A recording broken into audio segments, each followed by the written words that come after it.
Terrence was 37 years old, earned $69,000 a year as a senior plant electrician for Procter & Gamble, and he knew, with a certainty that felt like a block of ice forming in his chest, that his marriage was over. It was 8:14 p.m. on a Friday night in October, and the low, warm light of Boca, a restaurant in downtown Cincinnati that charged $32 for a plate of pasta, was making everything feel cinematic and unreal. The crisp white tablecloth felt like a stage.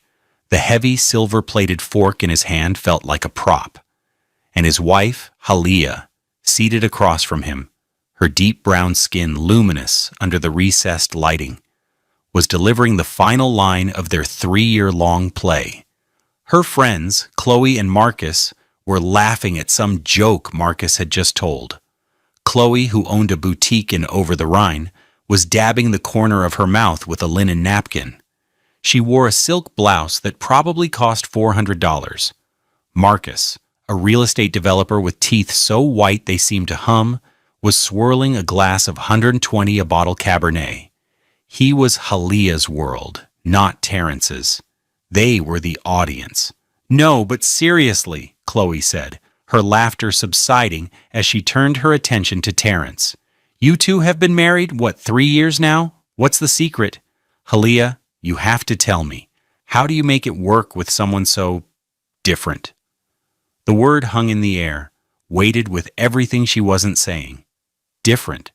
She meant his job, with its steel-toed boots and the grease that he could never quite scrub from under his fingernails. She meant his 2015 Honda Accord with 98,000 miles on it, parked 3 blocks away in a garage that charged $12 for the evening. She meant his simple, quiet nature that stood in stark contrast to their world of product launches and investment portfolios.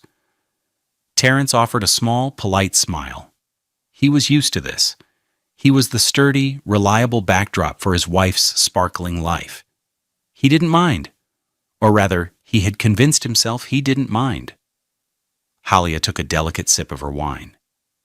She placed the glass, a Riedel that cost more than his work boots, down on the table with a soft click. She looked not at Chloe, but directly at Terrence. Her eyes, usually warm and expressive, were cool and flat, like polished stones. "Oh, there's no secret," Halia said, her voice smooth and clear over the restaurant's gentle murmur. She gave a little laugh, a performance for her friends. "Terrence is my biggest mistake, always was." The ice in Terrence's chest didn't melt. It shattered, sending a million tiny, sharp pains through his body. Marcus's smile faltered for a second. Chloe's eyes widened, her mask of polite interest replaced by genuine, vulture-like curiosity. They thought it was a joke, a bit of dark humor between a modern couple. But Terrence heard the truth in it. He heard the echo of 100 smaller cuts, 1,000 dismissive sighs, 11 months of escalating cruelty that had become the soundtrack to their marriage. He looked at his wife, the woman he had loved, the woman whose ambition he had admired, the woman for whom he had made his world smaller, so hers could grow. He saw a stranger, and in that moment, something inside him, a foundational pillar of his identity that had been groaning under the weight of her contempt, finally snapped. But it didn't make a sound. On the outside, Terrence's expression didn't change. He held her gaze. He felt the familiar vibration of his Samsung phone in the pocket of his $150 J. Crew blazer, the one he wore only for her and her friends. The phone was recording.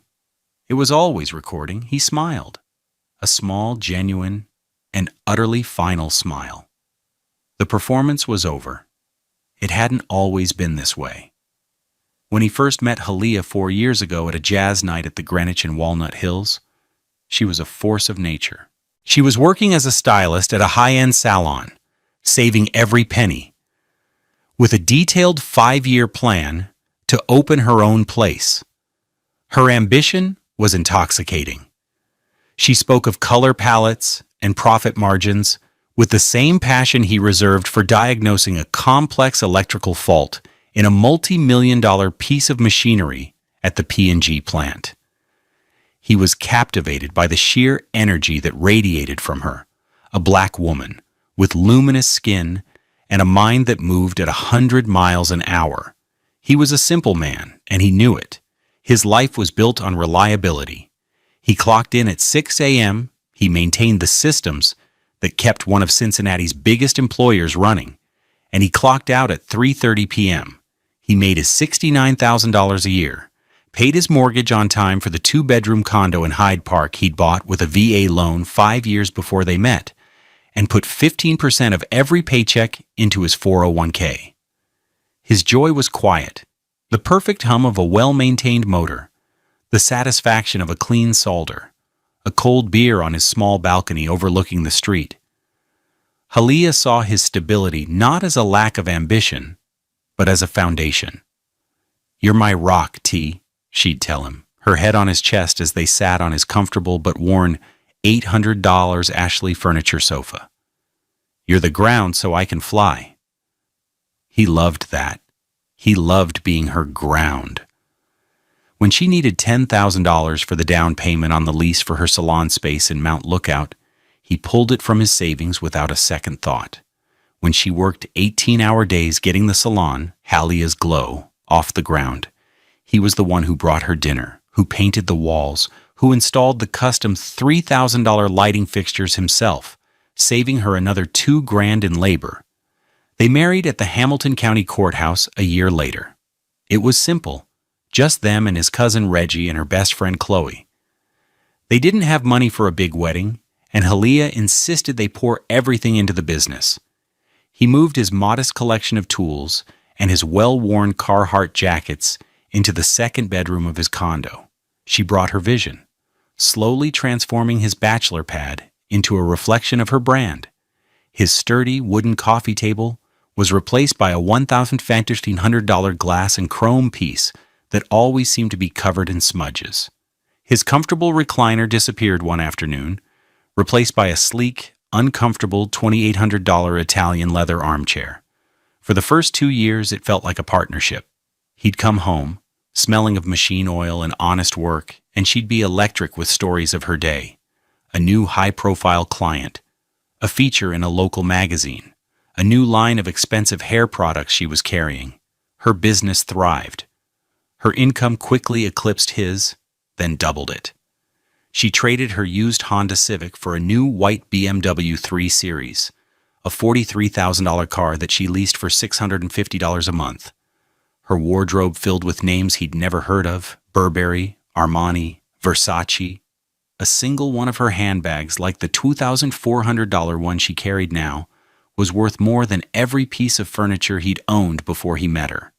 He was proud of her. Genuinely. He loved seeing her succeed. But as her world expanded, his seemed to shrink. Their quiet nights on the couch were replaced by mandatory appearances at gallery openings and charity dinners with her new, wealthy friends. The friends who looked at his calloused hands and asked him what he did for a living with a tone that suggested they already knew the answer was nothing interesting. The change was gradual, a slow erosion of respect. It started with little comments at home. "Could you maybe leave your work boots in the car? They're tracking grime on the new $4,000 Persian rug." Then it became more pointed. "My friends are coming over. Do you think you could find something to do? Maybe go see Reggie?" He complied. He wanted her to be happy.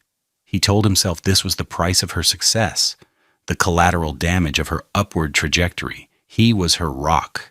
Rocks don't complain. They just sit there, solid and dependable. He had no idea how wrong he was. The rock was not a foundation. It was a stepping stone she was already planning to kick away. The public cruelty began 11 months ago, so subtly he almost missed it. It was a dinner at Soto, the popular Italian place downtown. They were with another couple, friends of hers from the salon world. The man, Julian, was talking about a recent trip to Napa Valley, describing the vineyards and the exclusive tastings.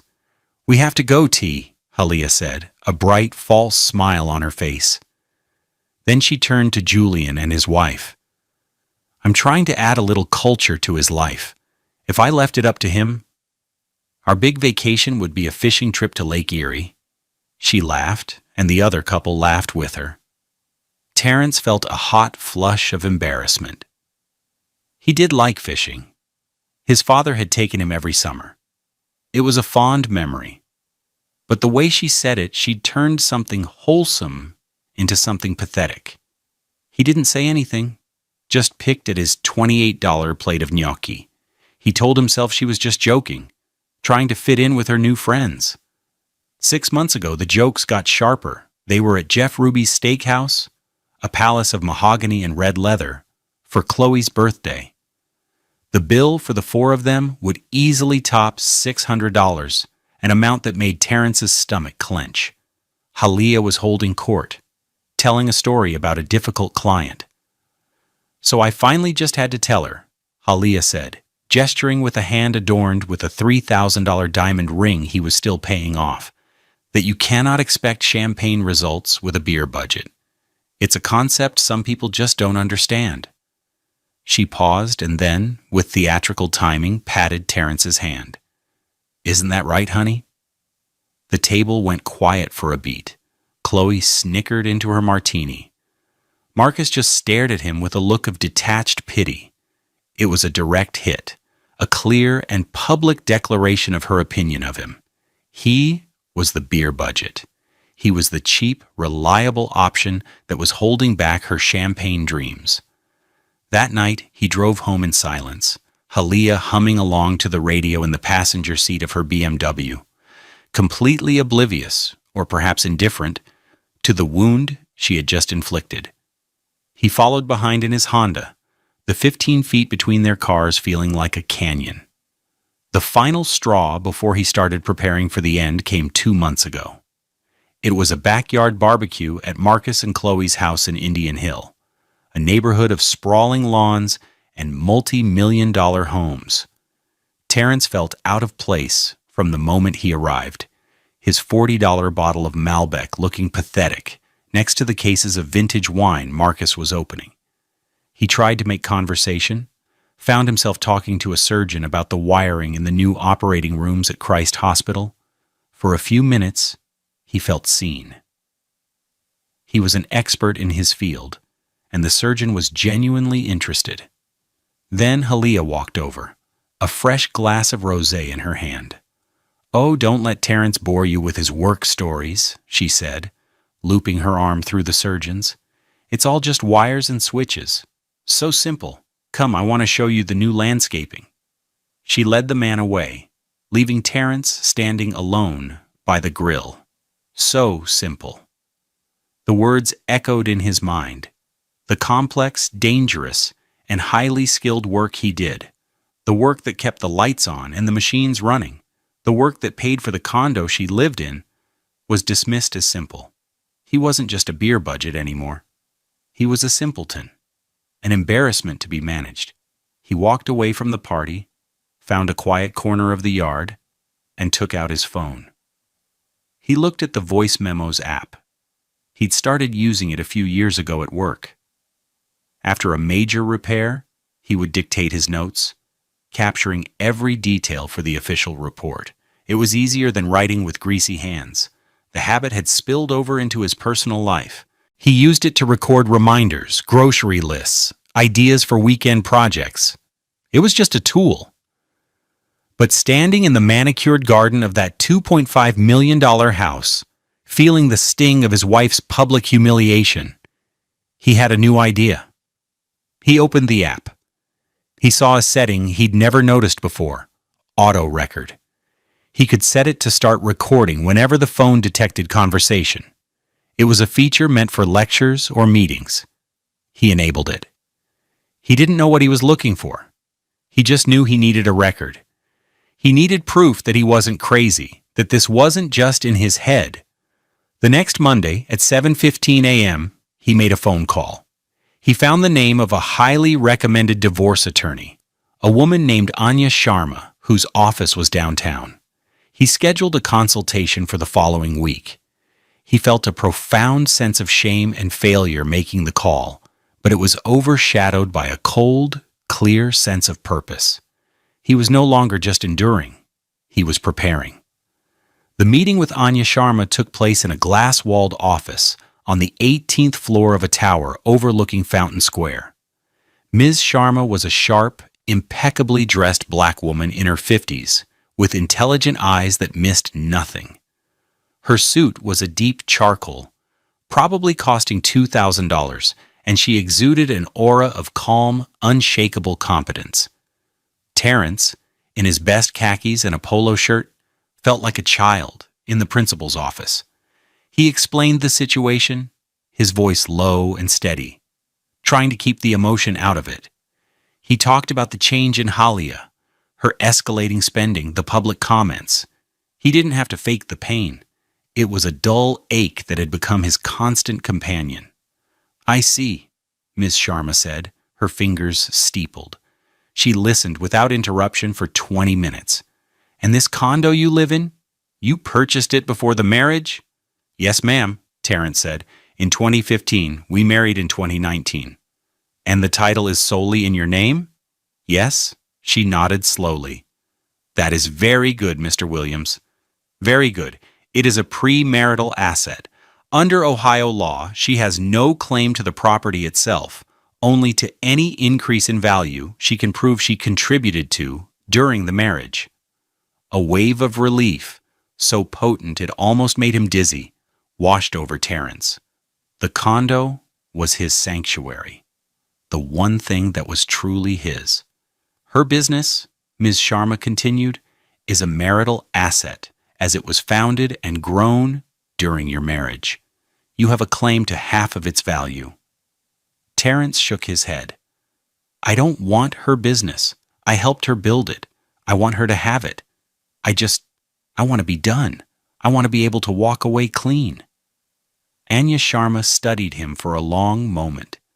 "That is a very gracious position, Mr. Williams.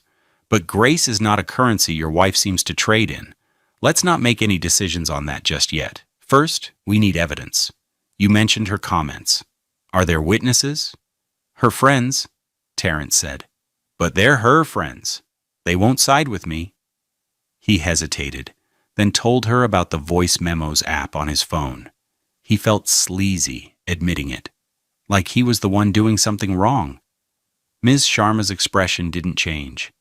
"It's a smart move, unorthodox, but smart. Ohio is a one-party consent state. As long as you are a party to the conversation, it is legal to record it. Keep doing it." A clear recording of her stating her feelings, especially in a public setting, can be very powerful in establishing a pattern of verbal and emotional cruelty. It can influence a judge's decisions on matters like spousal support. She laid out the plan. He would pay a $5,000 retainer to keep her on standby. He would continue to act as normal. He would gather documents, bank statements, credit card bills, the title to his condo, his tax returns from before the marriage. He would make copies and store them somewhere safe. "And one more thing," she said, her tone softening slightly. "Pack a bag. Keep it in your car. Clothes for a week, toiletries, your important papers. When the time comes, you need to be able to leave and not go back. The moment you decide to act, it has to be final." That weekend, Terrence went to the Target in Oakley. He bought a new toothbrush, a stick of deodorant, and a multi-pack of socks and underwear. He packed them in an old gym bag along with a few changes of clothes, a copy of his birth certificate, the condo deed, and his passport. He zipped it up and placed it in the trunk of his Honda, next to a set of jumper cables and a bag of road salt. It sat there for 2 months, a silent, waiting promise of a different future. The 2 months that followed were the hardest of Terrence's life. He was playing a part, the dutiful, simple husband, while inside he was a detective and a strategist, meticulously gathering the evidence of his own marriage's demise. He lived a double life in his own home. Every evening, He would sit on the expensive Italian armchair that he hated, nodding along as Halia talked about her day.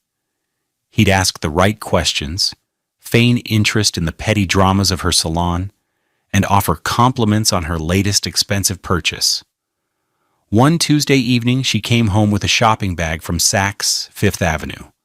"Look what I found," she said, pulling out a Burberry dress, a sea of the brand's signature plaid. It was on sale. Terrence knew it wasn't. He had seen the $2,400 charge on their joint credit card statement that morning. "It looks nice, Halia," he said, his voice perfectly even. "You'll look great in it." He felt nothing. The part of him that would have once been anxious about the cost was gone, replaced by a cold, detached observer simply logging another piece of evidence. She preened in front of the hall mirror. "I'm thinking of wearing it to the fundraiser at the art museum next month. Marcus and Chloe are buying a whole table. It's $1,000 a plate." She looked at him in the reflection. "We have to go. It's important for the salon's image." "Of course," he said. "Another $1,000, he thought. "Another night of being your silent, embarrassing accessory." He made a mental note to print that credit card statement. The strain of the facade was immense. He felt a constant low-grade tension, the fear that his mask would slip. He focused on his work, pouring all his energy into the complex systems at the P&G plant. The logic of electricity, the clear cause and effect of circuits and currents was a comfort. It was a world that made sense, unlike the emotional minefield of his home.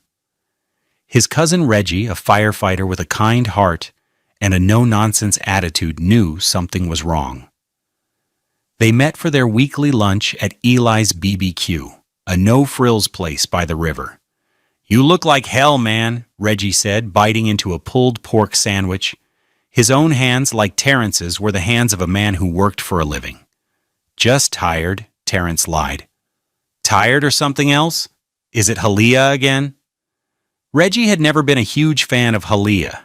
He saw her ambition as something sharp and dangerous. Terrence couldn't bring himself to tell him the whole truth. Not yet. "It's just a rough patch." Reggie looked at him, his gaze steady. "You know my spare room is always open, right? No questions asked, you just show up." "I know, man, thanks," Terrence said, the words catching in his throat. The simple, unconditional offer of sanctuary was almost too much to bear. He knew he would be taking Reggie up on that offer soon. He just had to wait for the right moment, the final, undeniable piece of evidence that would give him the strength to walk away without a single shred of doubt. He had no idea it would come on a Friday night at Boca, broadcast for all her friends to hear. The strike. The moment the curtain fell. Halia's words, "Terrence is my biggest mistake. Always was," echoed in the space between them. Chloe let out a nervous titter, trying to diffuse the sudden, intense awkwardness. Marcus cleared his throat and took a large swallow of his wine, his eyes darting between Halia and Terrence. Terrence didn't look at them. He looked only at his wife. He saw the flicker of triumph in her eyes, the satisfaction of having delivered a line she'd clearly rehearsed. She believed she held all the power. She believed he was so beaten down, so simple, that he would just absorb this, another wound, to add to his collection. She had made a critical mistake. She underestimated him. It was the last mistake she would get to make in their marriage. He let the silence stretch for 5 full seconds. He watched the smug certainty on her face curdle into confusion as he failed to react with the usual flinch of pain. Instead, he smiled. It wasn't a big smile. It was a small, quiet, sad smile of release. "Well," Terrence said, his voice calm and clear, cutting through the tension. "At least we know where we stand." He placed his napkin neatly on the table beside his plate of half-eaten scallops, a dish that cost $42. He pushed his chair back, the sound of its legs scraping softly on the polished floor. Halia's confusion sharpened into irritation. "What are you doing?" she hissed, her voice low. "I'm leaving," he said simply. He looked at Chloe and Marcus, who were now staring at him, their mouths slightly agape. "It was nice seeing you both." He stood up. He wasn't angry. The anger had burned out months ago, leaving behind a cold, hard resolve. All he felt now was a profound sense of peace. He was a man walking out of his own prison. He walked to the host stand at the front of the restaurant. The hostess, a young woman with a polite smile, looked up. "Can I help you, sir?" "I'd like to pay the bill for the Williams table, please," he said. The bill was $187 to 103s. He looked at the items. The $120 bottle of Cabernet, Halia's $42 scallops, Chloe's $38 risotto, his own meal. He pulled his wallet out of the back pocket of his slacks. He didn't use their joint credit card, the one that funded her lifestyle. He used his personal debit card, linked to the checking account he'd had since he was 18, the one his paychecks from P&G deposited into. He added a $40 tip. The server had been excellent, and it wasn't her fault that her table had become a funeral pyre. He signed the slip and handed it back to the hostess. "Thank you." As he turned to leave, Halia appeared at his side. Her face was a mask of fury. "What the hell do you think you're doing?" she whispered, her voice trembling with rage. "You're embarrassing me." Terrence looked at her. He saw the beautiful woman he had once loved, now twisted by a contempt she didn't even bother to hide. He felt a pang of sorrow for the man he used to be, the man who would have apologized, who would have smoothed things over, who would have shouldered the blame just to keep the peace. That man was gone. "No, Halia," he said, his voice so quiet she had to lean in to hear him. "You're embarrassing yourself. I'm just done paying for it." He turned and walked out the heavy glass doors of Boca and into the cool Cincinnati night. He didn't look back. He walked the 3 blocks to the parking garage, the city lights of Walnut Street blurring around him. He got into his 2015 Honda Accord, a car that was paid off, a car that was entirely his. He put the key in the ignition, and the engine turned over with a familiar, reliable rumble. He didn't drive home to the Hyde Park condo. He knew it was no longer his home. It was just a property, an asset to be protected. He drove east, then north, heading for Avondale. He pulled his phone from his pocket and dialed his cousin. Reggie picked up on the second ring. "Hey man, what's up?" "Hey Reg," Terrence said, his voice thick with an emotion he couldn't name. It was grief and relief and fear and freedom, all tangled together. "Is that spare room still open?" There was no hesitation in Reggie's voice. "For you, always. The door's unlocked. Come on over." "Thanks, man," Terrence said. "I'm on my way." He hung up and drove, the streets of Cincinnati sliding by his window. He felt the weight of the last year, the last 3 years, begin to lift from his shoulders. He had walked away. He had smiled, paid the bill, and never looked back. The rest of his life started now. He arrived at Reggie's small, neat brick house in Avondale at 9:02 p.m. The porch light was on. As promised, the front door was unlocked. Reggie was in the living room watching a basketball game on a modest 42-inch television. He stood up when Terrence walked in. He didn't ask questions. He just pulled his cousin into a hug. "You good?" Reggie asked. "I will be," Terrence said, and he knew it was the truth. They didn't talk about it that night. Reggie gave him a set of clean towels, pointed him to the spare bedroom, and went back to his game. The room was simple: a double bed with a faded quilt, a dresser, a small lamp. It was a haven. Terrence sat on the edge of the bed for a long time, the silence of the house a balm on his frayed nerves. He took the gym bag from the trunk of his car and placed it at the foot of the bed. Finally, around 11:45 p.m., he pulled out his phone. His hands were trembling slightly. He opened the Voice Memos app. The recording from that evening was at the top of the list, time-stamped 8:12 p.m. He put in his earbuds, not wanting the sound to bleed into the quiet house. He pressed play. The audio quality was terrifyingly good.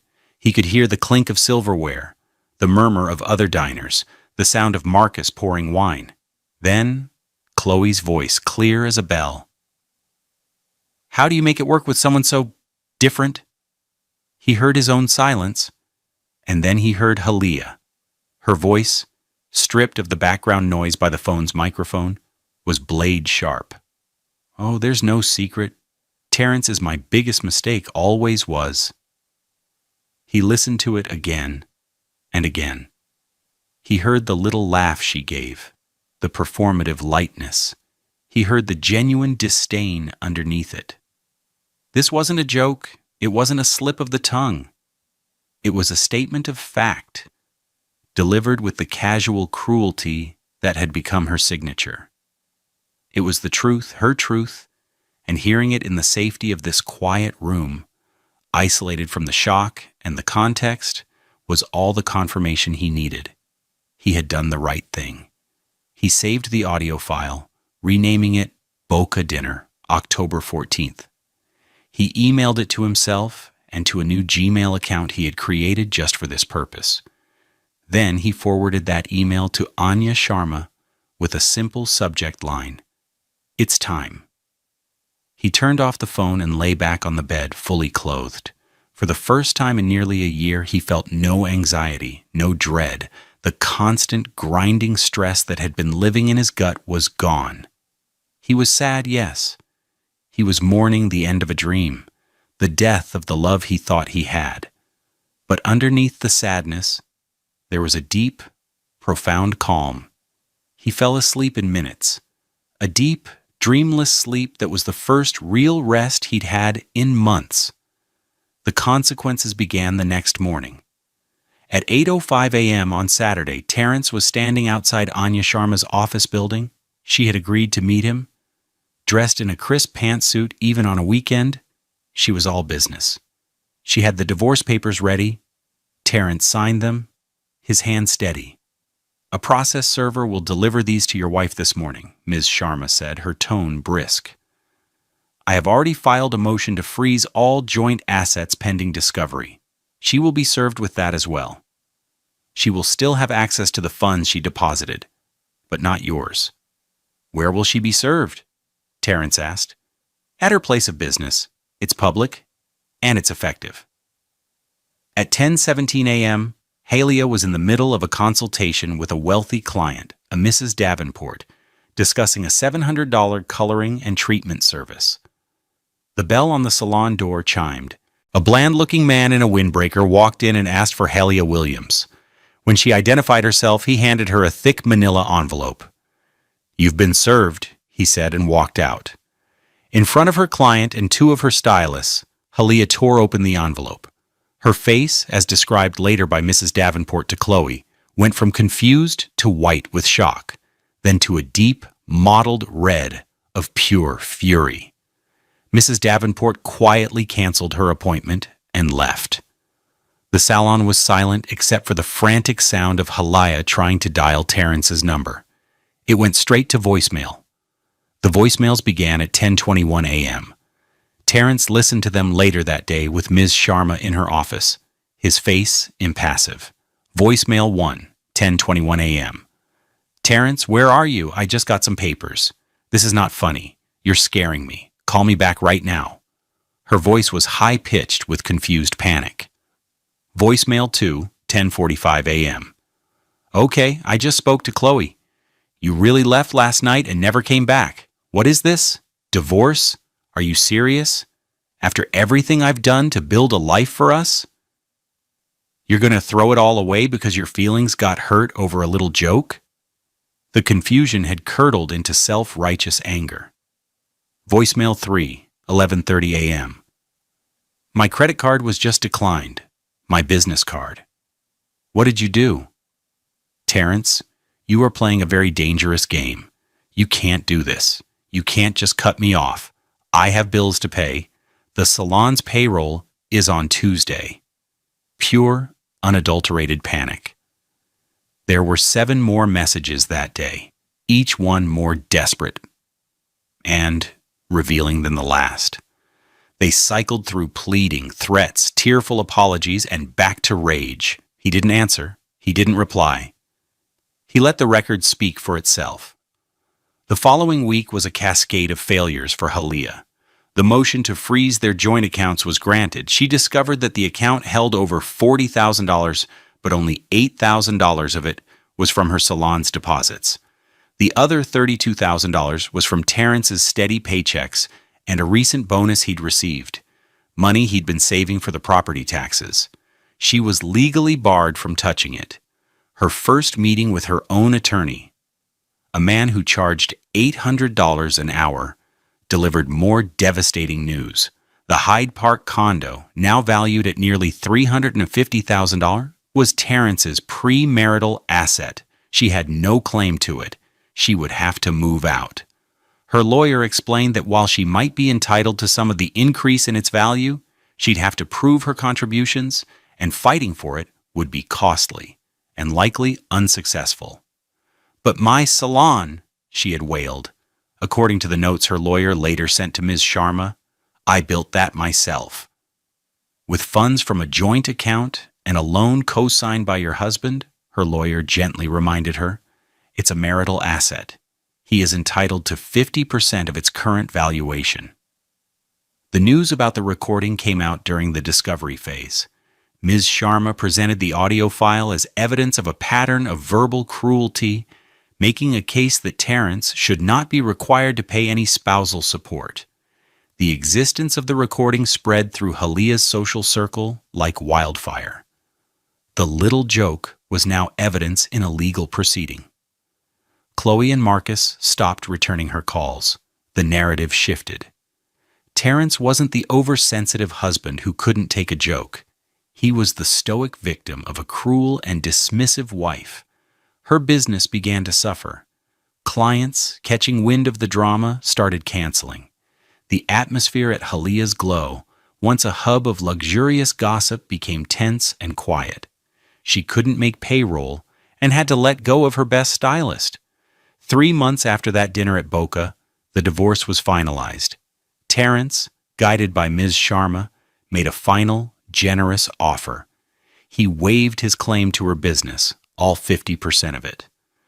He let her keep her BMW and her personal belongings.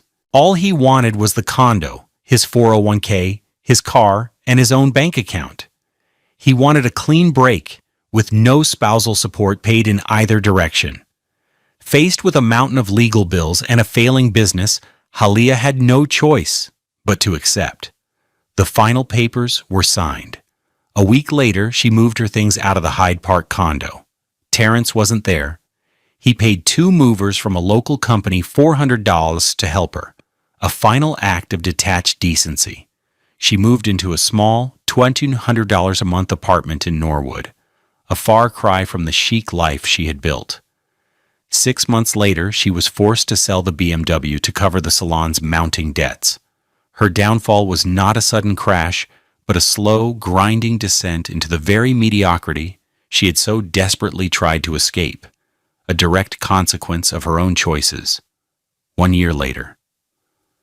The autumn sunlight streamed through the large industrial windows of the P&G plant, illuminating dust motes dancing in the air. Terrence, now 38, stood before a complex control panel, its surface a maze of dials, screens, and switches. Beside him was a young man named Jamal, a 20-year-old apprentice on his first co-op term. Jamal's deep brown skin was beaded with sweat, his eyes wide with a mixture of awe and terror. "Okay, so the phase rotation is off," Terrence said, his voice calm and patient. "You see this reading here? It's telling you the power coming in is out of sync.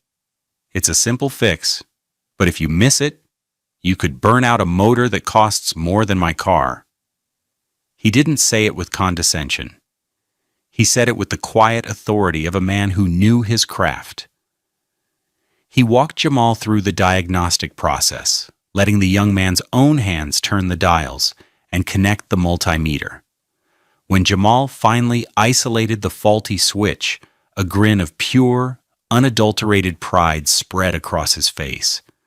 "I got it," Jamal breathed. "Yeah, you did," Terrence said, clapping him on the shoulder. "Good work. Now let's go through the lockout-tagout procedure one more time before we replace it. Safety first." This was his new life. After the divorce, his boss had noticed a change in him. The quiet, reliable electrician was still quiet and reliable, but he was also more engaged, more present. He'd offered Terrence a position as a mentor for the plant's apprenticeship program. It came with a small raise, bumping his salary to $74,000, but more importantly, it came with a sense of purpose he hadn't realized he was missing. Teaching his skills to a new generation of black engineers and electricians, giving them the guidance he wished he'd had, was more fulfilling than any fancy dinner or expensive vacation. The Hyde Park condo was his again. He had sold the glass coffee table and the Italian armchair, donating the money to a local youth center. He had bought a new sofa from a store in Westchester, a big, comfortable sectional that cost $1,800, and it was perfect for watching football with Reggie. His space felt like home again. It smelled of coffee and clean laundry, not expensive, cloying perfume. On a bright Sunday morning, he pulled on a pair of running shoes and drove down to Smale Riverfront Park. The sun was warm on his face as he jogged along the Ohio River, the water sparkling, the bridges connecting Cincinnati to Kentucky arching gracefully against the blue sky. He wasn't running from anything anymore. He was just running. He thought, sometimes, of Halia. He didn't hate her. The anger was long gone, replaced by a kind of distant pity. She had been so focused on the price of things, the $43,000 car, the $2,400 dress, the $120 bottle of wine, that she had lost sight of their value. She had traded a loving partnership for a status symbol, and in the end, she had lost both. He had learned a hard lesson. True wealth wasn't about what you owned. It was about what you built, the skills you mastered, the peace in your own home, and the respect you earned from the people who truly mattered. It was the quiet satisfaction of a job well done, the easy laughter of a cousin who had your back, and the freedom of a Sunday morning jog with no destination in mind. He had lost a wife, but he had found himself. And that, he realized, was a trade he would make again in a heartbeat. He had made a mistake in marrying her, but in leaving her, he had corrected it for good.